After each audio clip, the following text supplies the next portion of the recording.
Let's welcome back to Clark College Business Web Practices Speaker Series, Mr. Dale Chumbley. Thank you. Sorry for all the delays and problems, but we got to talk real estate and where people were from and ignites and all kinds of crazy stuff, and Dear Evan Hansen. So my name is Dale Chumbley, and you guys can see it up there, yeah. So we're going to talk about making digital. So we're not going to talk specifically about real estate, but I'm happy to answer those questions. The reason I'm here is talking about digital marketing and social media and how I utilize those things over the last decade. It's kind of crazy to think it's been a decade, but over the last decade, how I have done those things in my life, in my business, and really kind of the hope that I have for each of you, because every one of you is in a different career path, whatever that might be, but hopefully there's principles and things that I talk about that spur on in you something that you go, oh, that's kind of a clever idea, and how can you take that idea, twist it, morph it, and modify it to make it something that's applicable in your life. Like I was talking about the Ignite, if you don't talk about something you care about, it's going to show you don't care about it. So if you can say, what's something that I might have done that triggers an idea that you guys could then in turn take and use, that'd be great. If you have any questions as I'm going along, I'm going to go through, you know, like Bruce said, slides aren't going to be all that great. That's okay. You're just going to be telling stories and how these things have made sense in my life. But if any of you have questions at any time, just shout them out. Happy to answer questions and go on whatever path you want to go on. So about 4 years ago, I started doing CrossFit. And the reason I talk about this here is, you know, I used to be that guy over there, and I've slowly kind of gone up and down on this roller coaster of fitness. But when I look at it and I go back to day one and I walked in that room, I couldn't do any of the things that day that I can do today. But it's taken me years to be able to get to that point. And as I share and talk about my experiences, for anybody that was like, hey, I want to jump in and do all of these things, it's unrealistic. So if you could come away with one single item or one single thing that triggers, that resonates with you, that you go, yeah, I could do something like that, and whatever your business or world is, then that's a win. And look for that little thing and take everything in bite-sized steps. Don't try and do it all at once, because if you do, you're set up to fail, and then you end up not doing any of it. You don't end up getting better on any of those things. So I'm going to talk about me, real estate, hyperlocal, and hyperlocal real estate. So what I have really done over the last decade is create a very hyperlocal presence for myself in Vancouver and Clark County, Washington, in the real estate space. You can read it, hyperlocal, online news or content services pertaining to a town, village, single postcode, or other small geographically defined community. For me, that's Clark County, specifically Vancouver, but I cover all over the Clark County area. Not in Oregon, not up in Woodland or Cowlitz, not out in Skamania, Clark County. That's my region and my area. So I've been a realtor for 23 years. I've been going into my 24th year in the business this next year. I love it. I'm second generation. I'm actually fifth generation Vancouver. My family's been here since the 1890s. So I'm very deep-seated, rooted in this community. I graduated here, my kids graduated here, my parents graduated here, my grandparents graduated. Like, we all have been in this community. And traditionally, in the real estate business, most of my business was all sphere. It was all friends and family, people that I knew, and that's how I was getting business up until this certain point in time. Now, for those of you that aren't that familiar with the real estate market, that extreme drop on the far right, that's not a good thing. This is this is about a 60-year cycle, and you can see there's little ups, little downs, little ups, little downs. Nothing radically significant. 2007, all of a sudden, the entire real estate market fell out from underneath us. And I found myself in a place going, all my friends and family and people that normally were sending business to me, they all, like we talked about just right before Bruce found the cord, all of a sudden they went, oh no, I don't have the equity to sell. The market, the values are plummeting. I don't have, you know, the money that I would need to be able to turn around and rebuy something. Financial crisis everywhere. And what that in turn did to me is all of a sudden my whole source of business just disappeared. So if you can imagine on any of your jobs, all of a sudden, like, take whatever you do, take your amount of time that you work and keep it at or above what you're currently doing, but take the paycheck that you get for what you do and cut that paycheck in half and then take the salary that you currently are making per hour or salary and cut that by about 40 to 50%. So your salary is reduced, you're getting paid for half, and you're working more than double. That was the reality of what happened in our real estate market for us, vocationally when you look at that. So I had to be like, oh no, I got to figure out where am I going to get new business, because the people that were my normal source of business, they just weren't doing anything. And I hadn't had to do the prospecting, thankfully, because I had just been well ingrained into the community, into my sphere of influence. So I found myself kind of in this vast wasteland of what do I do now? Now, I asked the question about who's from Vancouver, and the challenge is, being from Vancouver, when I would tell people, as I start searching online or working online, and I tell people, hey, yeah, I'm from Vancouver. And when I say that, where do they think of? Canada. Right. So then I decide I want to clarify it. I say, no, I'm not from Vancouver, British Columbia. I'm in Clark County. Yep. Where am I now? Vegas. What's it called? Wherever Nevada. that is. Yeah. I forgot. Las Vegas. Oh. Yeah. Because that's Clark County. Right. So I'm kind of screwed in the online space for I'm trying to own online naming. I'm trying to own presence online. Vancouver, people think Canada, Clark County, people think that. I go, no, I'm the one in Washington. But I'm not in that Washington. Yep. So I have a significant uphill battle on what I'm going to do and how I'm going to try and make this work. That's when I start deciding that I want to create really hyper-local content about Vancouver. And really my goal and my hope was to kind of put myself on the map of Vancouver, Washington, for people to know and realize there is another Vancouver besides the one in Canada. How many of you guys, I'll ask, What? which Vancouver came first? This one or Canada? This one. Did y'all know that? No. This Vancouver was established before that Vancouver. Captain George started here and he worked his way up to the Canadian one. So if you ever meet somebody from Vancouver, say, oh yeah, we're from the original one, really sets them off. It's a lot of fun. That's my voice. Yeah. What's Dalepedia? Is that your My name is name? Dale. So the original Funny. definition that I had up there was Wikipedia, and I just took and modified and tweaked this one, so I called it Dalepedia. I wasn't sure if you had your own little glossary of No, Dalepedia. that's actually a great question. No, I don't have my Your own little style guide, glossary. that's what I was assuming. Oh, I do, but Your it's not style guide official. already. So basically I said, hey, how can I be that one person everybody thinks of when they think of Vancouver? And that's what I set out to do. And I actually started, my first place venturing into the online space was MySpace. Oh. And that may seem silly, but I actually generated and I created relationships and did business, real estate business from my MySpace profile, which now people look and they go, you did what? But at the time, No, that was yeah, the network yeah. to be on, and I really was setting kind of groundwork, knowing or believing that there was going to be a larger presence in the online space. That was really, yes, there was things before this, and this was about 2007, but it really hadn't gained any kind of traction yet. Bruce, when did you start blogging, like 1990? 1988. 88. Yeah. I mean, literally. No.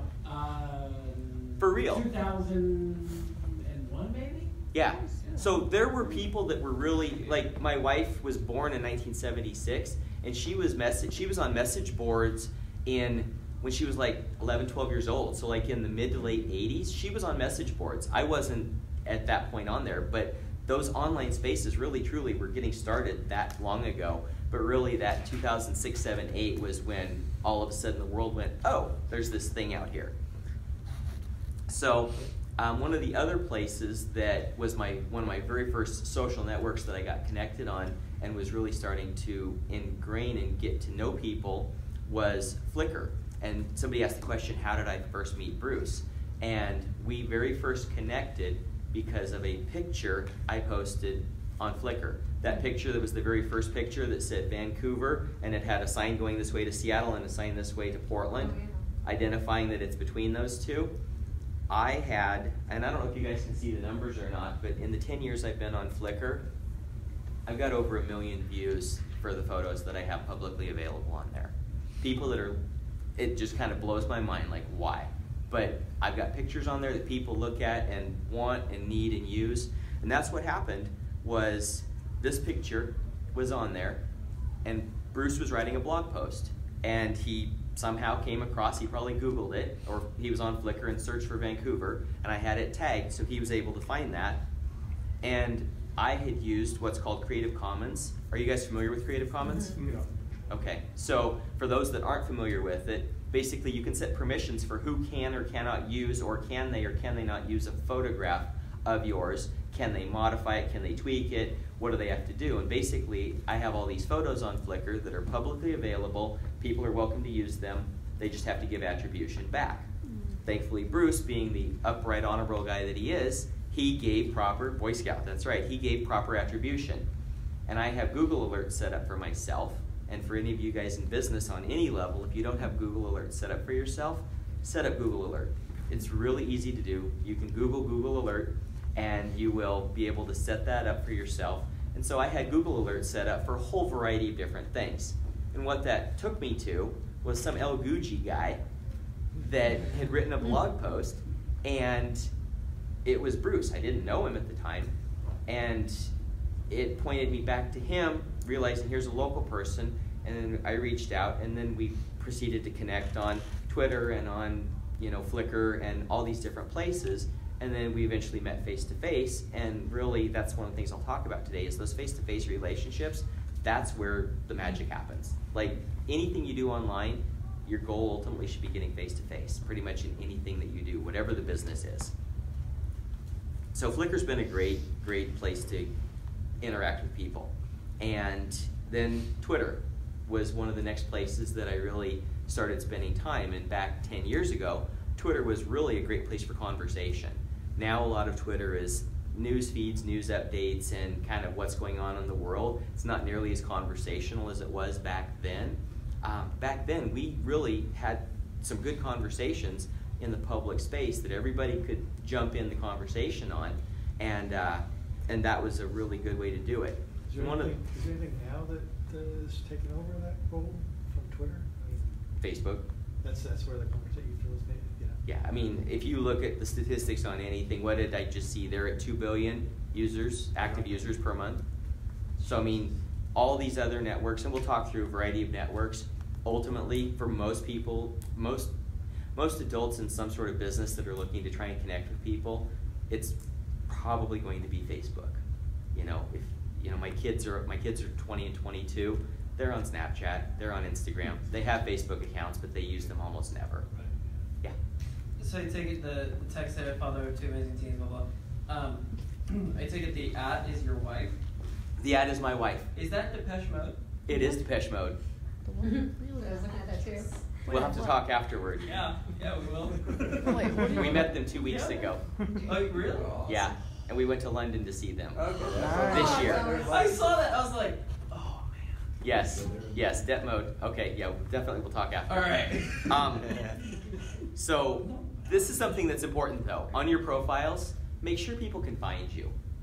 Unless you just want to be a hermit living in silence and away from anyone.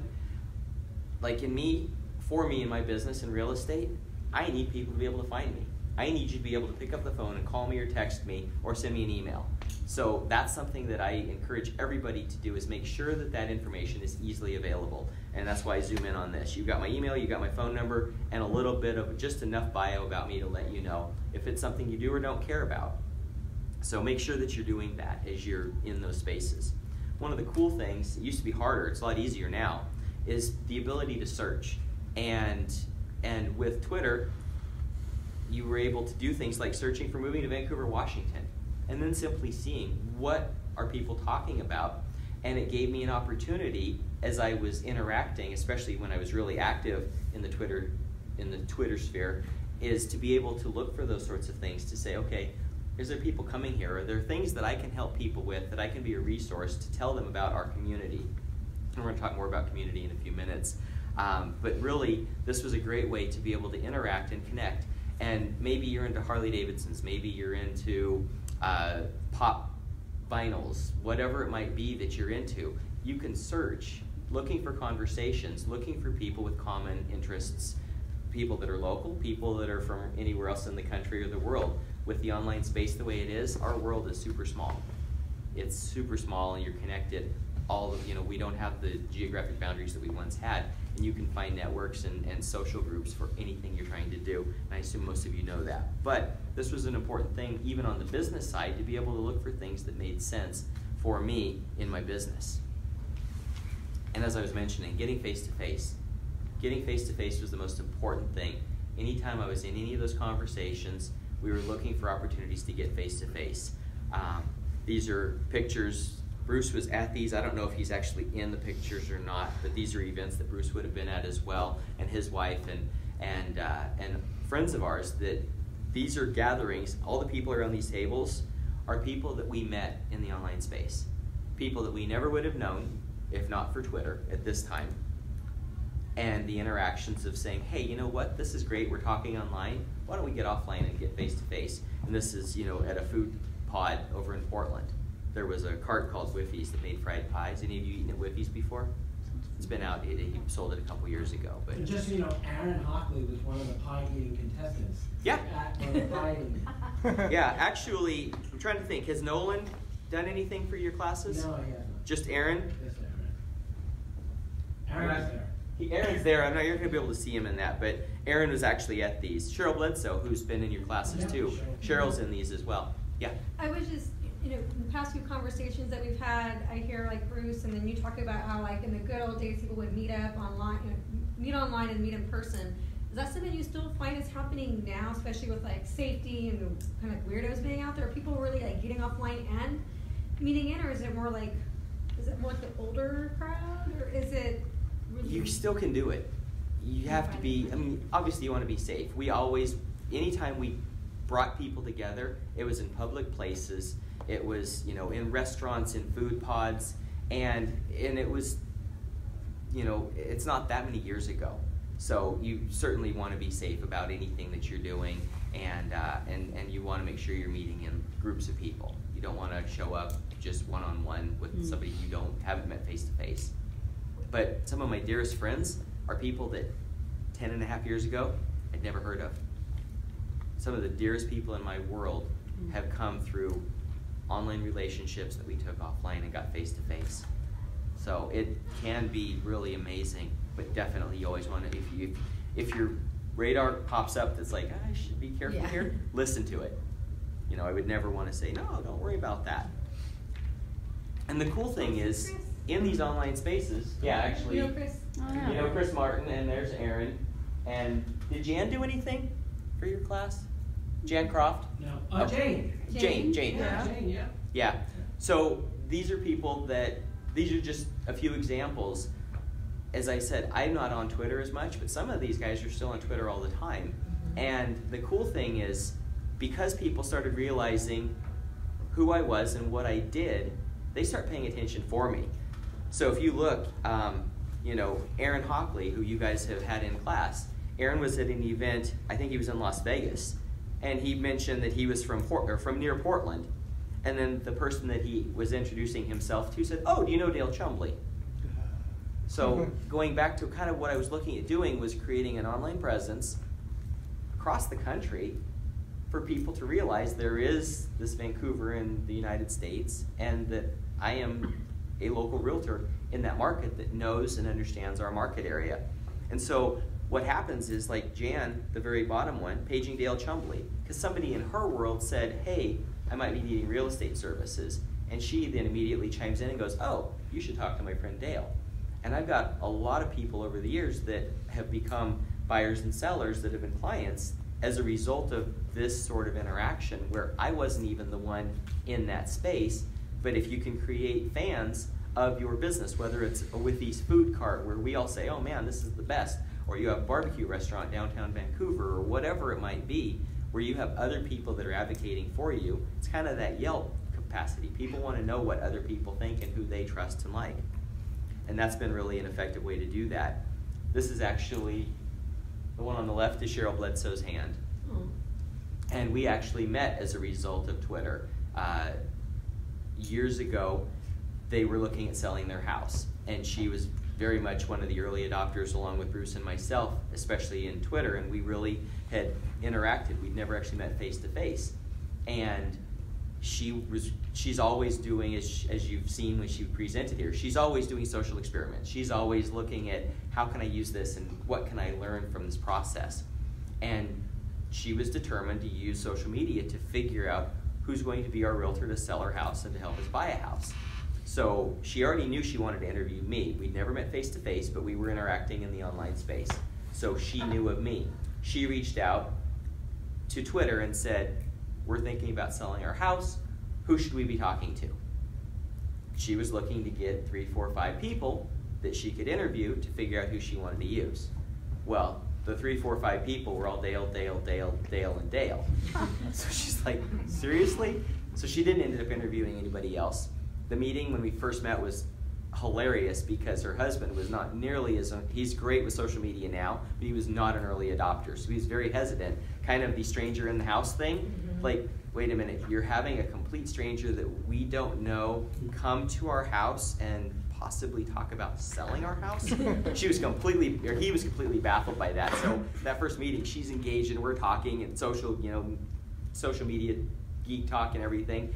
And he's pretty reserved anyway, and he's kind of sitting back like, I'm not so sure about this.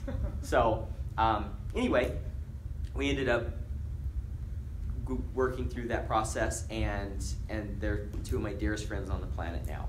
We sold that house, they bought a house, and the process went great. They still give me a hard time because it happened to be the timing. We sold their house too fast before the flyers got put in. Back when I was still using paper flyers, the flyers didn't get in the flyer box yet. So she still gives me a hard time to this day. She's like, I couldn't even get flyers on it. It's like, I'm sorry, I sold it too fast. Like, really? She brought your name up and very fondly. Oh, yeah. She talked about you a lot. Oh, that's cool. They are. I mean, they become family. Mm-hmm. You know, I mean, people that we live our lives with, and that came from social media, and it's fun with them being left and right hand. They actually can sign papers together at the same time if the paperwork is properly set up, which was pretty awesome. I'm like, that is the coolest thing I've ever seen. So that was them actually when they were buying their house. Look for events. We mentioned Ignites, and that's a great event. BarCamps, WordCamps, depending upon what you're into and what kind of things get you excited. BarCamps are an unconference. I don't know if they've have they had a bar camp recently? Not what I was hoping. Not in the last few I thought it years. was like we had like beer. I've heard of It's WordCamp. not what I was hoping. So it actually originated. It originated because if you go to any conference, the best conversations. You know, right now we're doing this, but frankly, the conversations that stick and go the deepest are when you and I talk about Depeche Mode after we're done here. Mm-hmm. Like that's going to be the thing where you're like, yeah, I connect with this person. We talk real estate beforehand. So the bar talk is really that place where those conversations and those relationships are solidified. So that's what BarCamp, that's where it originated out of, is from that. And I'm sure they still have them around at some point. I don't know if they've had any local, but for us at that time, BarCamps and WordCamps, so WordPress, you guys obviously have talked to her about WordPress, right? So WordCamp was simply a BarCamp type setting, an unconference where there's no set structure. So you actually, we would all show up and we'd say, okay, we're going to do the next 3 hours. What do you want to talk about? And you'd write down on a piece of paper on a board what you want to talk about. What do you want to talk about? What are you willing to do? And we then create our conference out of that starting setup. And then we basically would take the next whatever period of time and you would each present on your topic and we would roundtable have conversations about those things. And maybe you're the presenter, but you might have more information to share about what he's talking about, or he might want to learn more about something. So anyway, they're great events, but there's still things that happen, like the Ignites, they still happen. These are places where you can meet people, interact with people, and pick up tips and learn different things. So talking about WordPress, from the beginning, I started on WordPress, and it's always been my base hub. I use Twitter, I use Facebook, I use Instagram, I use Pinterest, I use Snapchat. I'm on all of those places, but if I'm creating content that I want to live beyond, you know, if I'm putting, you know, a status update about looking for Deer Evan Hansen tickets, that's a Facebook post, that makes sense to go there. But if it's creating content that I want directed back to me and I want to be evergreen, that's gonna last longer than the 30 seconds that it lasts on Twitter or Facebook or any of the places that I can post it, because as soon as it happens, it's gone because that's just the life cycle of social media. Putting it on a WordPress site where you've got that longevity and you've got that searchability is the important thing. And so my website and at this point, originally they were all together. Right now I do have them actually separated, but they do link one to the other. Everything that I've done, I've created and I've placed it in that space so that if you search for it, you're going to be able to find it and it's archived. Can you say, are you saying you're part of the WordPress, I mean, there's like the network of... These are WordPress blogs. So Is that your family or is it just a WordPress site? The bottom right-hand picture, that is me 20 years ago. I'm a cancer survivor. Oh. Wow. And that's a picture of myself and my son when he was 2 years old at that point. Yeah. Awesome. Dude, that pizza though. Right? That's Twilight Pizza. You can have it in there. Best pizza in town, that pizza right there. It's called the Jester. Where's that at? Twilight Pizza, What? I've 192nd. heard of that. I went there I once. need to do a night on the best pizza. 192nd Avenue and Southeast 20th Street. So if you went from Fred Meyer in Fisher's Landing and you went straight out east, runs you right into 192nd. Twilight Pizza, awesome You need to put it pizza. on the Oh, BuzzRE. okay. I've been there. It's good. So it's right on the Put it in Kansas glossary. Vancouver line. That's what the BuzzRE. Anyway, the Jester is insane, and that's Is it just Twilight or the Jester? I'm confused. Twilight Twilight is- Pizza, and the Jester. name of the pizza is Jester. But you gotta like pineapple on your pizza. I like the T-Rex. See, my Oh, wife it's eats perfect. T-Rex, but that's spicy. I don't do spicy. So is this where you I guys do are going sweet. after the... What's that? Is this where we're all going for the bar talk? Yeah, well, 'cause I know You had my credit card. Right on. We're all going to Twilight. Should we call Don and Morgan and get on the schedule? We should Let's go. all go get some pizza. Yeah. So, I need you all to sign the I know. I have to tell Ben I'm not gonna Exactly. be in class. I'm like, you guys are great. Like, I've done several of these now for different classes. You guys are like engaged, and I really appreciate Bruce that. paid us $5 each. I'll take it. That's great. he just threatens us with homework. That's awesome. So yeah, the Jester. You got to go get the Jester at Twilight. That's awesome. Oh, I know. We should bring Twilight Pizza on our presentation. We had tonight. Morgan was here here a couple years ago. 2 years in a row.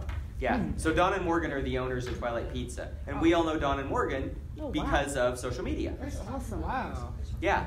So these relationships, you can see as we start talking about names and people. There's people with restaurants and businesses and app developers and all these different things that we know, and photographers that we've gotten to know and meet. And one of the things I think that for me, and it's just the way I like to roll because it's how I've always been wired that way. My parents said even as a little kid I never knew a stranger because I would just interact with everybody. But part of that is learning the people that I'm meeting, knowing who they are, and being able to help connect people together. Yeah. Because like for me with real estate services, the reality is most of you need that kind of service once every 8 to 10, 12 years statistically. And then for 10 to 12 years, you don't really need mostly the services of your realtor. But that's actually going to this next slide. What I started doing as I was working to build that online presence is what is it that you need to know about every single day? Things to do in Vancouver, Washington. Because anybody moving here, whether they live here or they're moving here, they want to know what can I do in town. And so in February of 2010, I started on a little project. And for any of you around for any length of time, you might remember there was a project called 365 Things to Do in Vancouver, Washington. Yeah. So that was me. Oh, wow. So I set out on and this is insane and I don't recommend any of you do it, but I set out on a journey, February 17th, I said I'm going to write one single blog post every single day, 7 days a week for 365 days. Should have had Hootsuite. Hootsuite was brand new back then. Oh, okay. Yes, and I actually didn't use Hootsuite, and we can talk about that, but probably should have, but I didn't. I was very much a purist, still am. But every day I was committed to write a blog post about something to do in and around Vancouver, and every post had written word, photos, and videos. Yeah. Bruce said Dave Brox, he did something similar to that. What? The one about startups, he said he did the same thing, right? Who? Dave Brox. Dave. Broncos. Dave Barcos. Oh, Dave Barcos? I don't remember that. He said he did the same thing. Oh. That's crazy. So yeah, so I set out to basically do something every single day, and I physically visited every place I wrote about. I wasn't a reviewer in that I would give negative reviews. I only talked about the things that were positive, and I only talked about the things that I supported and liked. And I personally, just one sec, I paid for everything myself because I wanted it to just be, here's the things I think about. Yeah. Okay, just a quick question. What are like your most favorite activity of all those 365 days? Food. I don't mean that flippantly. Back to the pizza. I mean literally, having written 365 blog posts in a row about things to do, people would sometimes say, wow, you always talk about food. If you think about like going to a dog park, going to a theater production, going to bike riding, going hiking around a trail, eating food. If you think about those things, what's the thing you do 3 times a day? It's food. Pretty time. Or 4 or 5. I'm not, Or 2. no judging. Maybe 2, but most people do 3 or 4 times. They have some kind of a meal. And so that was the thing that I discovered as people would occasionally say, oh, is all you do is write about food? But I can tell you that every food post got more likes, more interactions, more interaction of people conversing about it than anything else I did. I got lots of interaction on everything, but the interaction that I got on food posts was far and above anything else that I ever did throughout the entire year. And that's Everybody still eats true. food. Yeah, everybody eats food, yeah. Well, not only that, but it's like what you were talking on with the Ignite thing. It's like you gotta talk about something you're passionate about, or else it's gonna show. Exactly. And if you're more passionate about food, the food's gonna show up. Absolutely. I'm really hungry now. Can we like? Right? Yeah, same. Right. See if I can put some more pictures up here. So just with regard to that and the power of the written, the blog post, I share this story. Bruce, you're probably sick of these things because you've heard this before. No, you know what it is? It's the foundation of our networks. Yeah. Our modern networks that we all know each other from meeting online on Twitter back in 2007, 8, 9. Yeah. Yeah. And So- just one thing I was so that resonates with me that Dale didn't talk about is that Dale and I gave a presentation together weeks after we first met Yeah. each other online at the company I used to work for, Sharp, That's right. on Twitter. And then we went for pizza. That's right. Right? With I a forgot. lawyer guy, That's right. Brian Beal. Brian. Yeah. And actually, yeah. He and I have been interacting just recently. There you go. So we still, that's cool. But we did, I forgot about Never that. sick about hearing how we all came to meet each other. That's cool. So here's just one example. Years ago, about 11 years ago, probably 2005, 2006, I went with a buddy up to Seattle and was introduced to the Vietnamese sandwich. And I'm like, oh, this is the best thing ever. So I came home, and what's the first thing you do when you get home? Google. You Google Vietnamese sandwiches in Vancouver, Washington, because you want to find the Vietnamese sandwich. How many posts do you think I found the answer to that question? 0. That's exactly right. I'm like, you've got to be kidding. There's got to be somebody in this town that has a Vietnamese sandwich. Now they're everywhere. And now they're everywhere, Yeah, but now maybe you can not. find them, and if you search for them, you're actually going to end up finding posts that I've done about Vietnamese sandwiches in Vancouver, Washington. Because I was now on a journey to find, I didn't even care if it was a good one, I just wanted a Vietnamese sandwich, and thankfully they were good ones. I mean, I started going to different restaurants asking, do you guys do this? Do you guys do this? No. And I found one place in Portland, like a Plaid Pantry of all things, that right next door to that served them. I'm like, I don't want to drive all the way to Portland for a sandwich. And so I, Seattle. yeah, exactly, totally. So anyway, I ended up finding a Vietnamese sandwich place, and there, like you said, now there's several of them you can find in town. But people searching for that would be finding blog posts by me that had video of me talking about them, photos of them, stories about them, and those were on my real estate website. So it's that hyper-local connectivity to say, you know what? Like, it may seem silly, why would your realtor care where a Vietnamese sandwich is? But those are the things you care about far more per day than what's the value of my house. Because if you're not planning to move, like if you're 2 years out from moving, the value of your house, you care a little bit, But in 18 months, you're going to care a lot more about the value of your house than you do today, because the market will change so much between now and then. And these are ways, so I was basically creating an online relocation guide. And so, you know, Facebook obviously has been and continues to be the #1 place that I'm having conversations with people. Again, that's my wife, that's my dep mode chick there.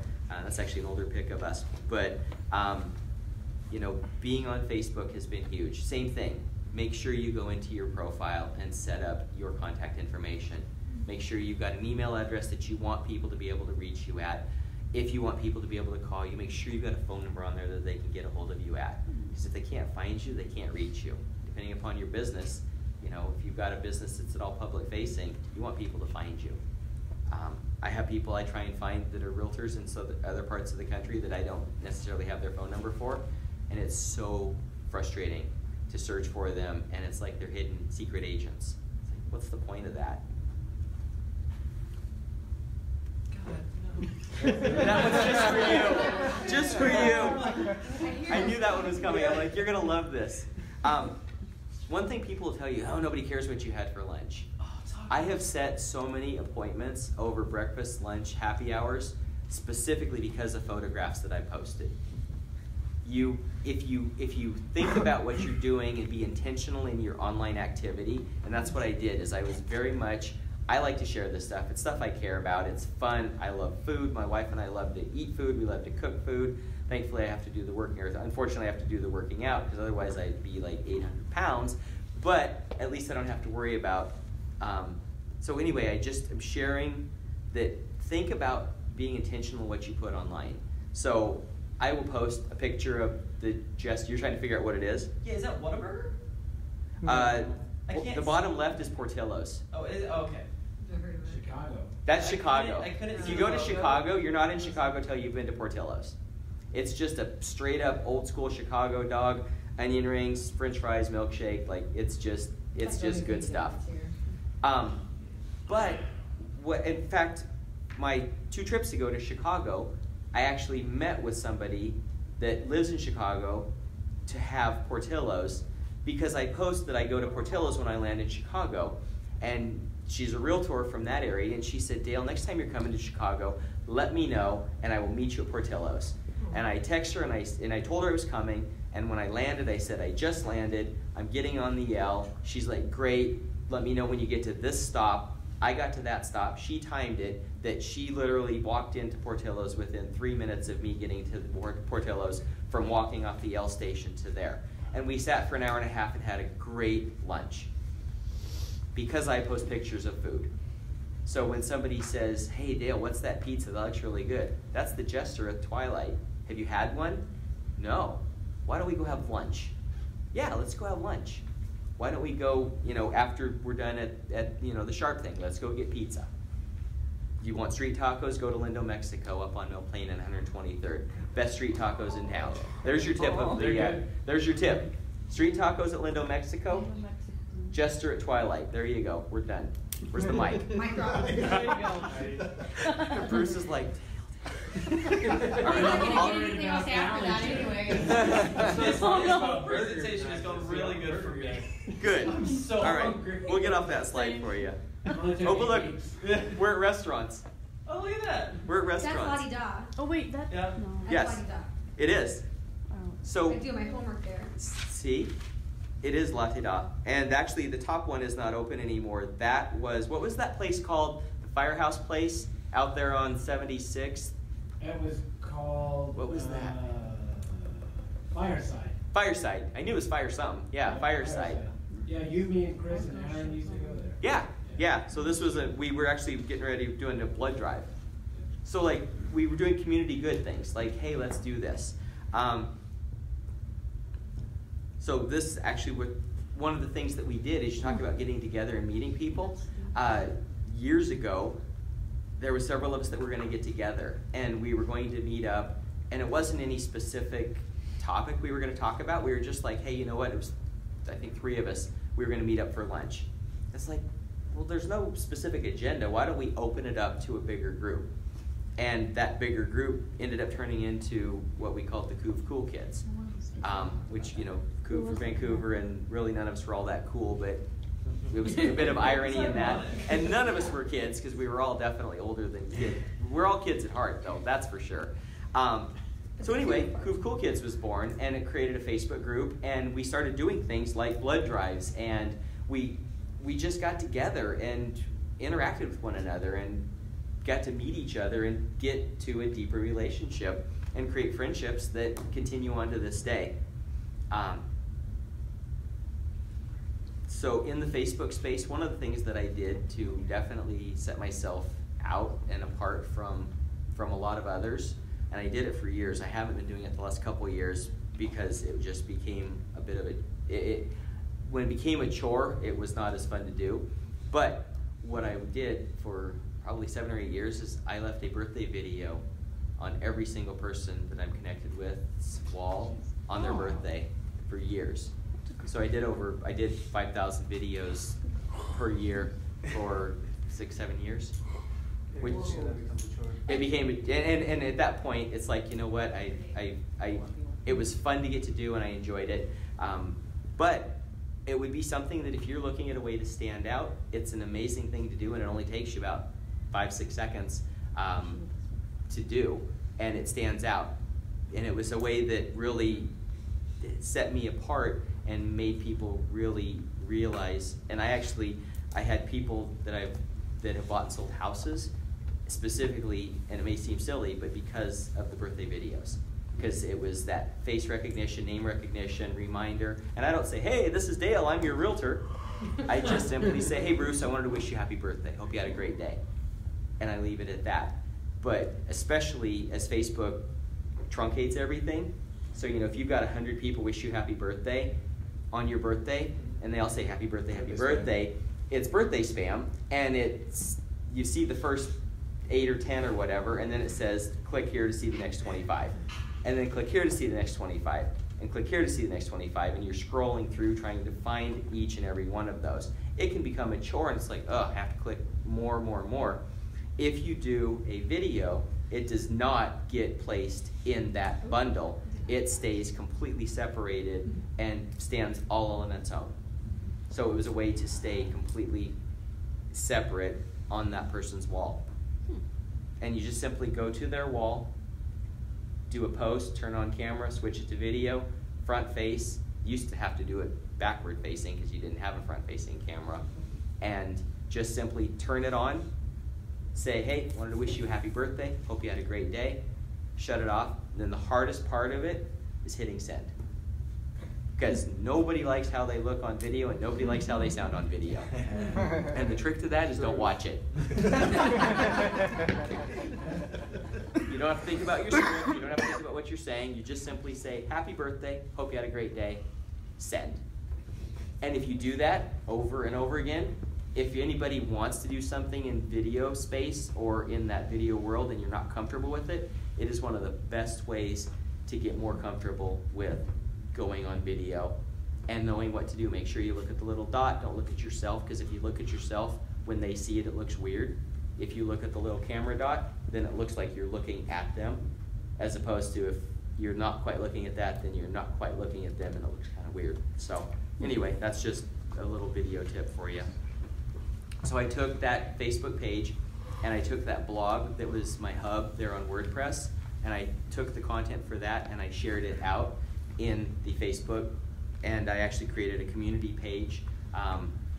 Thankfully, I did this in an era where I didn't have to do paid advertising to get traction on Facebook, and unfortunately, that is just a ship that's long gone sailed. So if somebody wanted to do similar to what I did, it would cost a bunch of money to get the amount of eyeballs and traction that I got organically without any dollars spent on that. It cost me my time, but it didn't cost me the dollars. The 365 Things to Do in Facebook page, it's even to this day, it's about 18,000 people that have clicked like and are following the page. And I haven't really done much in terms of new content. I'll post a few things here and there, but as far as the daily content, that stopped in February of 2011. But I created evergreen content that is still relevant, besides a restaurant that might have closed or a park that may be closed or something. The parks don't usually close, thankfully. That's all content that's still there, and it's still about our community and what we can be doing here.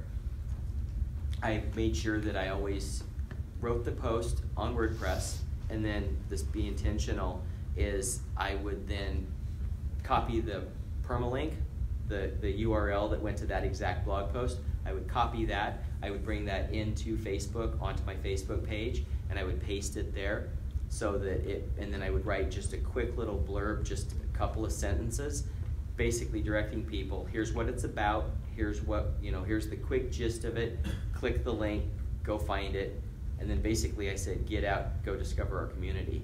I mean, the whole point of it was shut off the computer, get out and go discover things.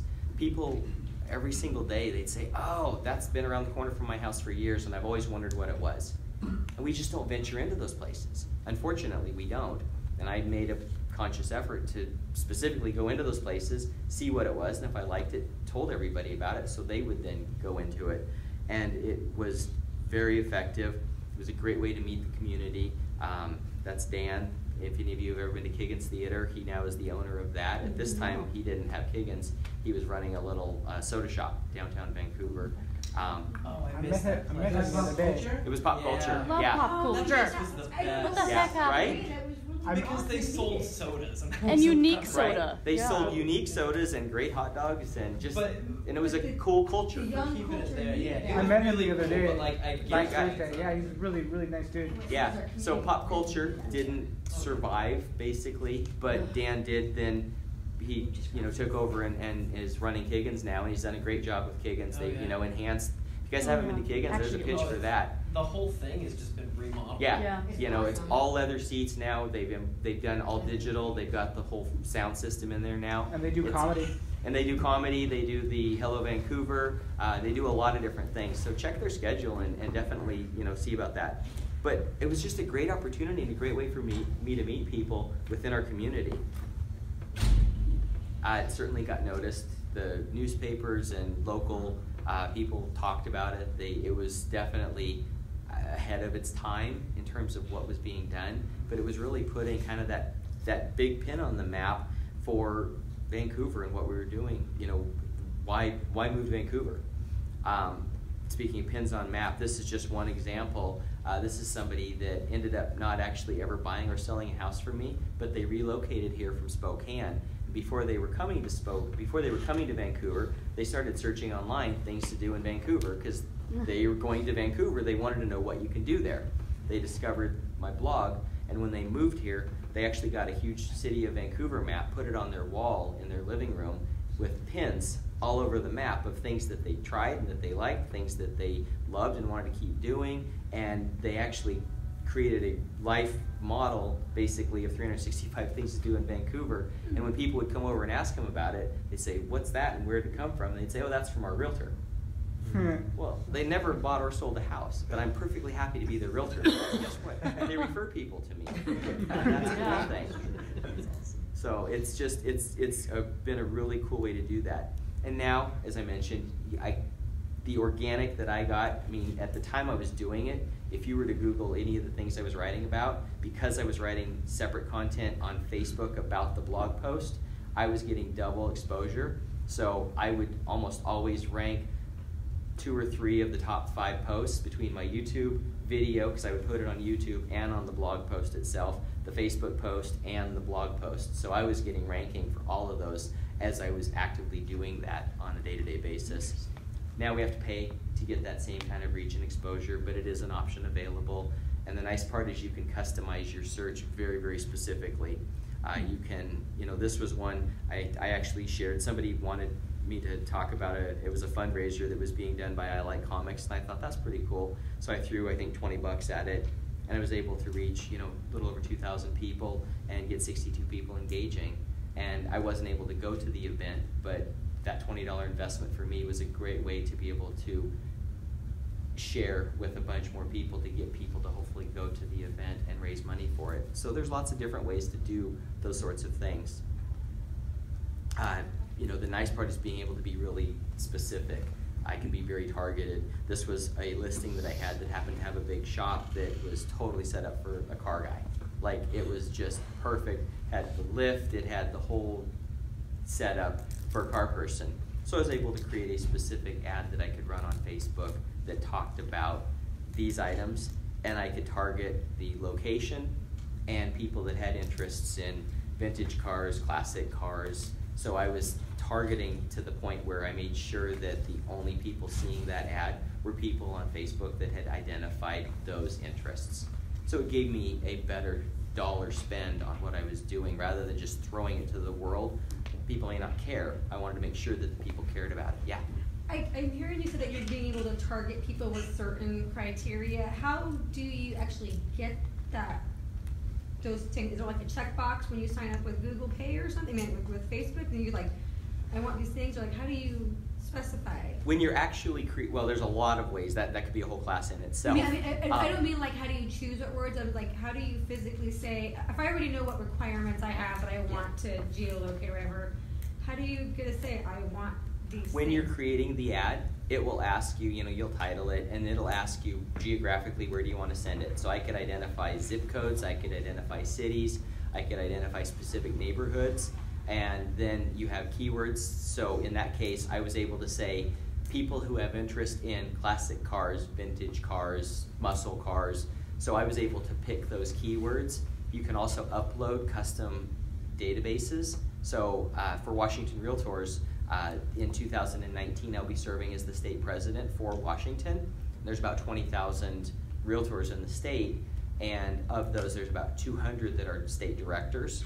And I was running a campaign earlier this year that was actually a contested race. So I was campaigning to this volunteer position of being state president. I created an upload. I uploaded a custom list that was just the state directors.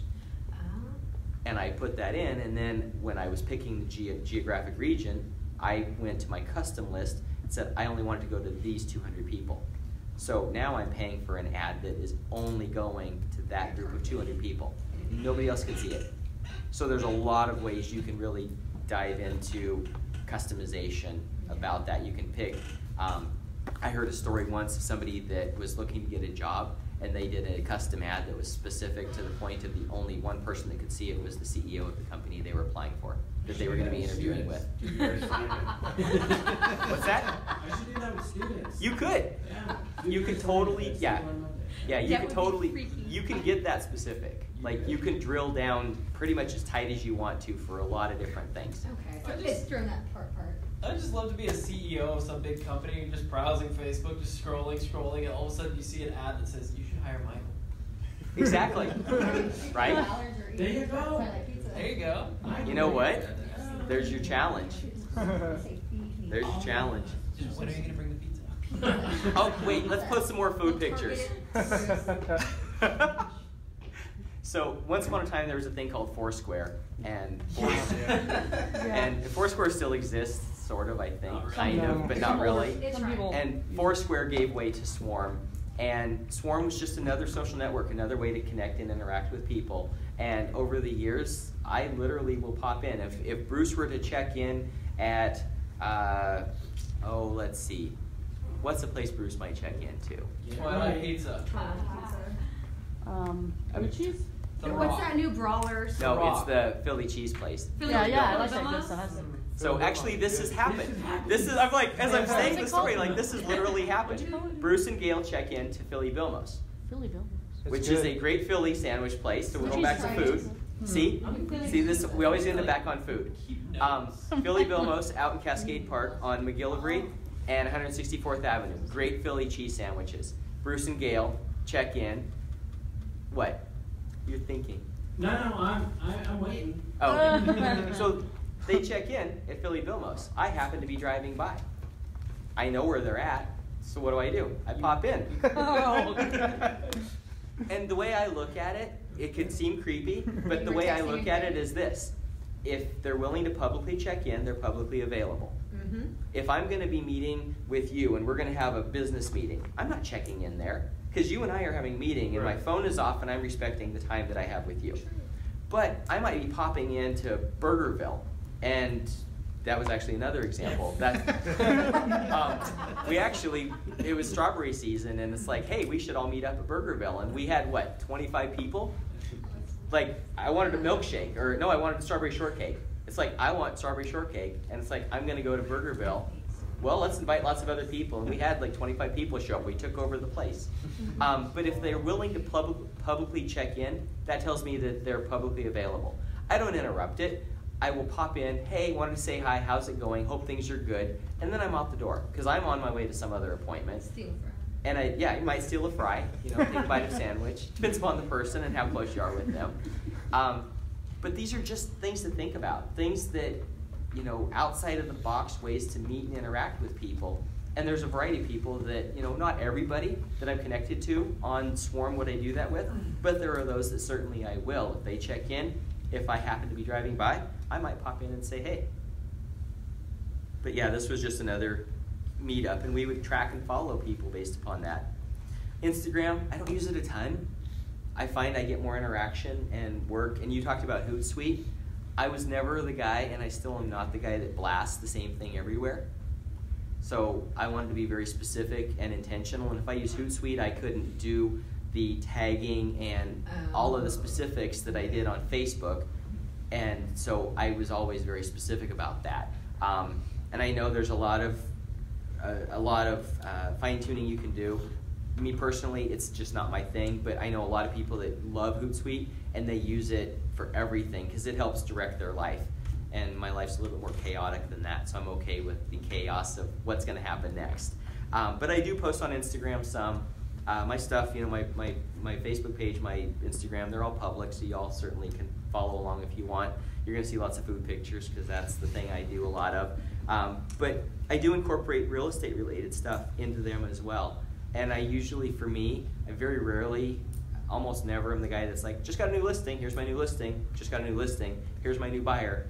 I'm not usually that guy. But I always try and find interesting creative ways to say those same things without actually saying those. So like on Facebook, I have a photo album that's called Crazy Things I See. And what I've done over the years is when I'm showing homes, some of the stuff we see is just nuts. Like, what were they thinking kinds of things? And I will take pictures of those and I will post them on Facebook just simply saying, crazy things I saw. And the interaction on that is huge. Indirectly, what am I saying? I'm working with a buyer and I'm out showing homes right now. But I didn't say, hi, here's my business card, I'm out showing homes right now. So it's just creative ways to talk about things that in my world I do without being kind of that schleppy car salesman guy, because I don't want to be that person. That hopefully I'm not that. With Instagram, make sure you're using hashtag. For whatever it is you're trying to reach, make sure you'll reach so many more people if you're hashtagging stuff. And some hashtags we make up that are just wild and crazy, and others are legitimately like people follow them. So for Vancouver, use Van Wa. Yeah, that's true. That's people. That's a great way to tag if you're in Vancouver. Or the Couve. Or the Van Wa's really Couve. popular. Well, I mean, that's what I Yeah, but that's the nice thing with hashtags. You can tag anything you want, but definitely people follow some more than others, and you can actually, it actually give you suggestions nowadays. Yeah. When you start, if you type hashtag and you start typing words, it'll start auto-filling. You want this one, or this one? Pick it. Because usually those are the ones that pop in. Hashtags to have on your list. Never too many. Okay. There's like food pictures. Some people have too many. Really Like good too many. ones, and that's all she needs is the one. You really just need the one. I say never too many, and I certainly don't believe that that's true. If you're creating value and you're creating relevance in that hashtag, use it. I've got some people, I see them, they'll do 10, 15 hashtags, and it's like, okay, that makes sense because they're trying to reach the audiences for all of those things, and all of those hashtags are relevant to the photo. If they're not relevant to the photo, don't use them. And at some point, it becomes silly. So deep down, and if you're auto posting your Instagram to Facebook, don't do it. Like first, just don't do it, but definitely don't put the insane list of hashtags that all get populated on Facebook because they just look stupid over there. It's just my opinion, not the way I do it. YouTube, talked about that. You know, I'm well over, I think, 1 million views on YouTube for videos that frankly aren't all that good, but I did them. And having some video is better than no video. And so this, yeah, I've got what, over 170,000 minutes of watch time, average about 58 seconds. Most of the videos, all of the videos I did during the 365 things to do, all live on here. They're all less than 90 seconds. So they're not really about selling houses at all. These are you're kind of like finding, their community. Instead of being that direct approach on the marketing, it sounds like you're finding indirect approaches that aren't so in your face and exactly like real life. Persuasive. Yeah, real life. And that's the thing, is living life with friends, real life. We do that every day. And then that hope is when they are ready, and that's been my experience over these last 10 years, is when they are ready or they have friends that are ready to buy or sell a home or want to buy an investment property or just ask questions, they come to me. And then I'm happy to be there for them. But I also know about them and what they do. And this has all been really, I wanted to create an online relocation guide for why Vancouver, Washington. I love Vancouver. And you know, the joke is the only thing to do in Vancouver is go where? Portland. Oh, no. I've heard that my entire life. Yeah. And it's not true. And I love Portland. I spend plenty of time across that bridge. But there's lots to do. When Bruce says, where do you want to go grab something to eat? I'm picking from this side of the river. I don't have to cross the bridge to get good food. There's plenty of it over here. At 5 o'clock after work and then And frankly, cross the bridge to Portland. we're getting more and more. Yeah. You know, we're getting a new barbecue place downtown Vancouver in like January or February. I can't wait for it to open. Then the waterfront's looking really nice. Place right over Oh, the waterfront's gonna expand, yeah. Yeah, the waterfront's going to be great too. Pinterest, again, it's another place that you can reach out and depending upon what you do, Pinterest can be really, really good. For me personally, I don't use Pinterest a lot. I do have a profile there. I have boards up there. You know, the boards, look, there's one about bacon because, you know, you got to have a bacon board. There's nothing wrong with that. You know, I like lighthouses. My wife and I are into steampunk stuff. We love steampunk. We'll go to events and stuff like that. So there's some steampunk. And Vancouver, pictures in and around Vancouver. If you're looking for Vancouver pictures, go to my Flickr. There's lots and lots and lots of them. And they're all Creative Commons, so you can use them. I think the only one that's not Creative Commons is Harrison Ford. When he was in town, I got one of the, when he was in town, I got one of the best pictures of him, even better than the newspaper got. Oh, wow. And that one went crazy, and people were all trying to use it, so I actually locked that one down. But besides that, they're all Creative Commons. You can just use them. So somebody could use the Harrison, but they'd have to pay for it. Nobody does that, at least in my world. That's okay. And ultimately, what that's ended up doing is it's created a great referral network. I love hearing the stories of friends from around the country that will say, hey, I was meeting with somebody and they were talking about Vancouver, and I asked them which one. It's like, yeah, that's cool. Which one? That means that my little self and my little community has had a little impact on this world for people to go, there is another Vancouver, and it's a cool Vancouver, and there's a lot of great reasons to live on this side of the river and not that side of the river. Mm-hmm. And I'm happy to be able to do that.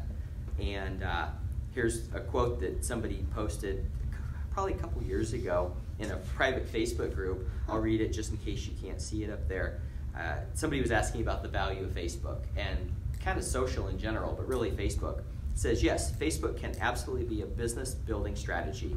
Dale freaking Chumbley, now my middle name is not actually Freaking, but Dale freaking Chumbley did it several years ago, and very few agents actually followed that model. He built a page around his community and posted content daily about cool things to do where he lives, which was unreal because he lives 20 minutes from me, so I know the town and I can't think of a single thing to do there, and yet Dale unearthed 365 things to do, and that was genius.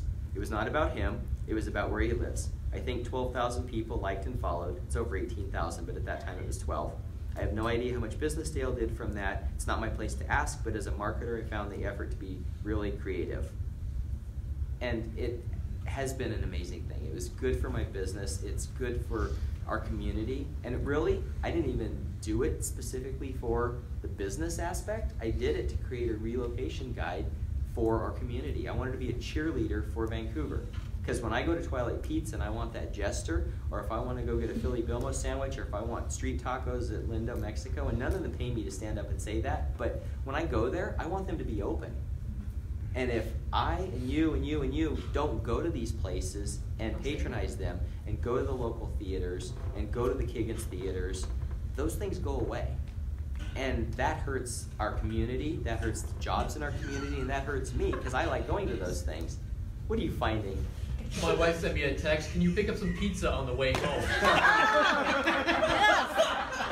I rest my case. You know, Harry, I hear there's this really good pizza place. That's on awesome. The bridge in between Camas and... That's awesome. But I wanted to create this cheerleading for our community and the businesses and the people in our community. And that's really what I set out to do and really accomplished. And the nice side benefit and bonus of that is it's been really good for business. I now have an entire new group of people in my world that use me for buying and selling homes that I never would have met if not for being online and doing these things that have been done online and being a cheerleader for our community. With that, that's officially that piece of it over. But I'm happy to answer any questions.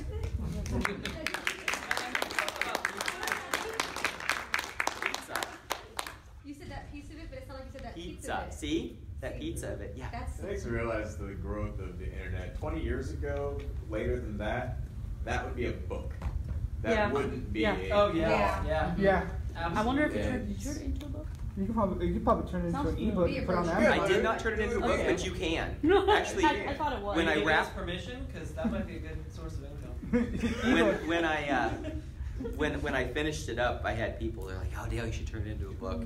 And you know, taking the time to do what I did for that 365 days, I still had to sell real estate because I got paid. I mean, it cost me money and time to do that, and I still had to sell houses because that's how I make a living and pay for food and rent and roof over the head and all that. So. So I was happy to do the project. I tell people, and I've spoken all over the country about this project and what I've done. And the first thing I tell anybody, especially if I'm in front of 1,000 realtors, I'm like, none of you do it. You're insane if you do. Write about your community, be a cheerleader for your community, but you don't have to commit to 365 things. And when I started 365 Things to Do in Vancouver, I actually didn't realize that I was committing to it until day 2. So on day 1, I posted late that night because I was out working and I had to get home, write the blog post, upload the photos, upload the YouTube video, put it all together. And then on day 2, same thing, I was out working and it got to be probably 9 or 10 o'clock at night and somebody chimed in on the Facebook page and they said, "See, we knew you'd never make it." And it's like, oh shoot, I created an expectation. I called it 365 Things. So on day 2, I went, okay, challenge accepted. I can do this. But anybody that for creating content around a community, I'd say don't number it. You don't have to do 52. You don't have to do 365. Just create regular content, whatever the content is that you're doing. 2, 3, 4 days a week, create something good, relevant content. And it doesn't have to be wordy. Most of my posts were, I'll get right there. Most of my posts were 200 to 300 words. 2 to 3, 4 photos per post, and no video lasted longer than 90 seconds. Because nobody's going to watch more than 90 seconds of a video. And I used Flickr and YouTube to put the videos on, and that forced me to stay under 90 seconds because Flickr would only allow you to upload 90 seconds of video. So it forced me to have to do it. Yes? I have 2 questions. One, how long does it take you every day to do your content? And do you warehouse content? When I was doing the 365 Things project, I physically went to each place, so I had to calculate that time in. But as far as the actual writing the post, I could have everything done in about 30 to 45 minutes, but that was the compiling it. Then I had to upload the photos to Flickr, upload the video to Flickr and to YouTube, put the content together. That was usually about a 45-minute, 60-minute per day, but then sometime during the day I had to actually go to the place to do it, and I didn't warehouse data. So the only time that year I was speaking about what I was doing, and I was on the road about 100 days that year. So for 100 days of the year, I physically wasn't in Vancouver. So on those, like if I knew I was going to be gone for 3 days, I would, the day before I left, I would take 3 different shirts out the door with me, and I would go do 3 different pieces of the photos and the video. And that's what I meant about warehousing. So I only did it if I was going to be out of town, but I still wouldn't write all the posts on one day. I would actually write the post on the day of it, and I would just grab the archived photos and videos. But I only archived on days when I knew I was physically not going to be in Vancouver. So you're saying it was about 3 hours of post? By the time you figure travel, eating, walking, whatever it is I did, yeah, I probably had 2 to 3 hours every single day in the project. Yeah. Yeah. We're a partner in our class where we're doing content strategy maps and kind of like writing, I guess, I don't know, an inventory of our content and strategy. Do you have a content strategy or a content strategy inventory? And if so, how do you do that? Like, we give a tool or? I should have, and I didn't. I didn't have an editorial calendar. I never knew. Being a realtor, my days are very sporadic in terms of I don't always know exactly where I'm going to be on any given day. And for this content creation, not knowing where I was going to be, it's like sometimes I knew where I would be. Like it was going to be the Sausage Festival or the Clark County Fair or something that was a monumental specific time that was time sensitive, theater production,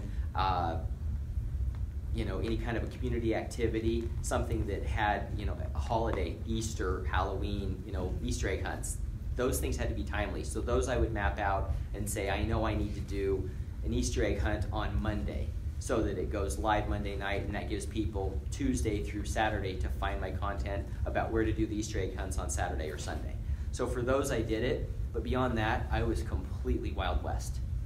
And drove my wife absolutely nuts because she's like, how do you do that? And it made people nervous. Like I made people nervous. Like I had friends around the country that would watch to be like, when are you gonna post? It's like, I'll get it posted. Like, but where are you gonna do it about? I'll figure it out. So your strategy, it sounds like it's more of an intuitive process because you're for small me, versus having I don't recommend like monitoring and habits. I don't recommend doing what I did, but that's how I did it because I kind of run my life that way. So what would happen is I might be showing homes and I might finish showing homes and be right next to a really cool park in a neighborhood and be like, oh, it's a beautiful sunny day. I'm going to go write about this park because I found myself there. Or I finish, you know, meeting with a new seller at 4:30 at night and it's like, I'm hungry. I had skipped lunch today. I need something to eat. And then I'm on Yelp or I'm looking around going, what's nearby that I like or what's nearby that I can discover? And I would go to it, buy my food and go, yeah, I like this. I'm going to talk about this. And then I would take my pictures, do my video, go home, compile my content. So for me, and I don't recommend what I did, but that is how I did most of my days. Most people would be far more strategic about an actual editorial calendar, content guideline, and if that's really truly your business, then I would recommend you definitely do that. And then whatever, you know, the best method's going to be the one that you actually use. True. You know, the best spreadsheet is the one that you use, whether that's a piece of paper or Excel or some, you know, robust database. If you don't use it, it doesn't help you. Yeah. So you keep it up to date as restaurants close, you replace them. It's just pretty much a done deal. So in 2010 and 11, the market was much slower, and I had more time to do that and to try. I should, and I have done a few tweaks here and there, but there's a lot of I could do. You know, an entire day's class of all things I should have done that I didn't. Like, you know, content strategy and a much, you know, every YouTube channel should direct link back to, every YouTube video should direct link back to that day's blog post. It doesn't, but it should. Every Instagram post should be that links back to that. It doesn't, it should.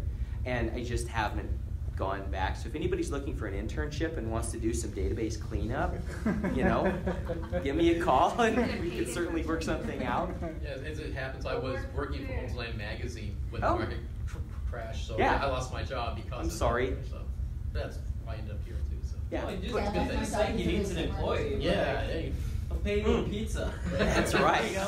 I said intern. I did say intern, right? You did. Okay, I thought I was pretty clear They on get that. paid. Pizza, I'm happy to pay in pizza. Yeah.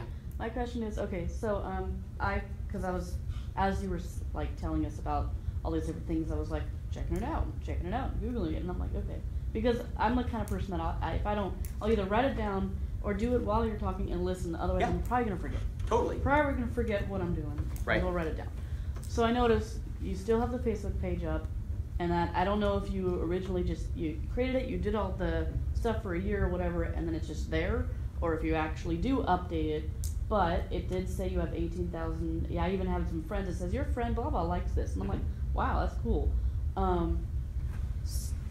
Have you added any new things, even though it was only for a year? And what was my other question?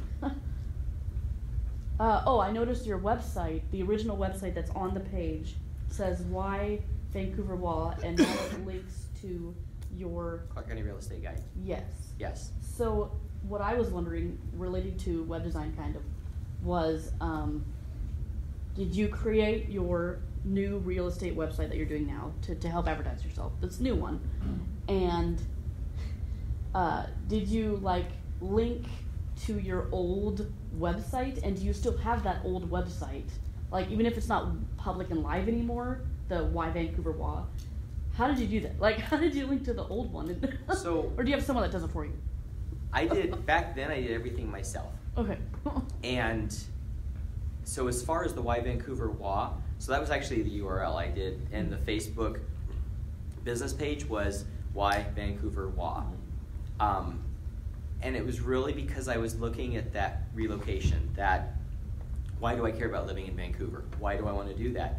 And so I thought it was just kind of a clever way to do it, and it always pointed to Clark County Real Estate Guide. Oh, okay. So my real estate website, the content for Why Vancouver WA, Clark County Real Estate Guide, all pointed to that single domain of Clark County Real Estate Guide. So Why Vancouver WA redirects to Clark County Real Estate Guide. Oh. So everybody always landed in that space. So any content that they were doing, they all got driven back to there. Earlier this year, I split out and I have a specific real estate website because my old website was not. So the downside to being sometimes on the further cutting edge of things, my old website that was a very expensive website that was built like the day before responsive became a thing. Oh, yeah. Yep. And it's like, well, that really stunk. Because like, I mean, it was literally within a month, all of a sudden, everything went responsive, where it's like, it works no matter what. So my old website was very non-mobile friendly. And I needed a real estate specific website that was very mobile friendly, and I chose to go with a vendor that built out the current website that I have. But that current website that I have is built on WordPress, but ultimately the ownership of that, because it's very real estate specific, is the company that does it. So it's branded for me, but that content is owned, not the content. The website, if I chose tomorrow to say, I'm done with your service, I'm gonna go somewhere else, they're like, no problem, boop, and they'll shut it off. And it goes away, and that's why I parsed it separate. Oh, I see. So Clark County Real Estate Guide still exists, and it's now all content about Clark County. But if you're on Clark County Real Estate Guide and you click Our Listings, that will take you to my website that has been built and developed specifically for real estate, that has a deep, better functioning CRM. So Okay. yeah, I mean, if you click the third picture, it's going to say, would you like to register? And now I'm able to capture that information so that it's able to interact Right. with you, and you can do your searches. So that's what happened. So that's kind of this year version of what took place. And as far as the Facebook page, I do occasionally. People can post things on it. I still have people reach out to me asking if I would post Any for new people are gonna be like, whoa, this is cool. cities, theater groups. They still, like to this day, will message me, hey, can you share about this? Can you share about that? And I will do it. Unfortunately, it doesn't have the same traction that it did back then, before they opened up advertising that you had to pay for on Facebook. I mean, that's been 6 years ago now. God. Time goes fast. You feel older.